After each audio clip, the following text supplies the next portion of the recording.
l'abattoir de Limoges, mise au grand jour par l'association L214. Sur ces images, nous découvrons une horreur d'un genre nouveau. Non pas que cette pratique soit nouvelle, car et comme le rappelle si bien le maire de Limoges, elle est tout à fait légale et utilisée depuis des années. Mais cette horreur est nouvelle dans le sens où nul ne se doutait, nul ne pouvait concevoir que de telles choses se produisent. Et cela même si nous parlons bien ici des abattoirs, qui pourtant ne sont pas connus pour être des lieux agréables. C'est l'horreur dans l'horreur. Comment peut-on imaginer tuer une mère alors même que son enfant est encore vivant dans son ventre? Comment peut-on imaginer égorger un animal encore pleinement conscient qui les dernières secondes de sa vie sentira son propre sang lui couler sur le visage, verra son propre sang lui voiler la vue? Ces questions semblent venues d'un autre siècle, d'une période passée. Pourtant, c'est bel et bien aujourd'hui qu'elles sont mises sur la table.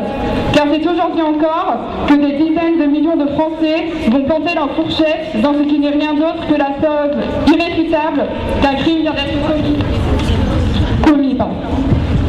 Un crime qui, dans l'abattoir de Limoges, comme d'autres en France, ne fera pas une seule victime, mais bien deux, car dans ce meurtre sera également ôté la vie à un bébé, à un innocent.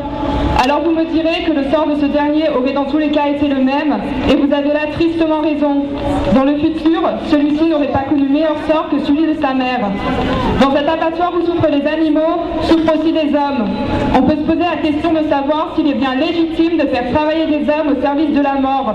Cela pour nous autres et pour eux-mêmes. L'abattoir de Limoges, et comme tous les autres, n'est qu'une hécatombe pour tous ceux qui y passent, et ceux qui s'en ressortent vivants ou non.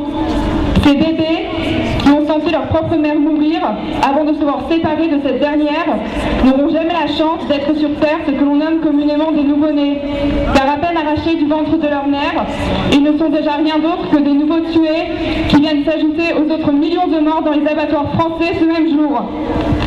Merci.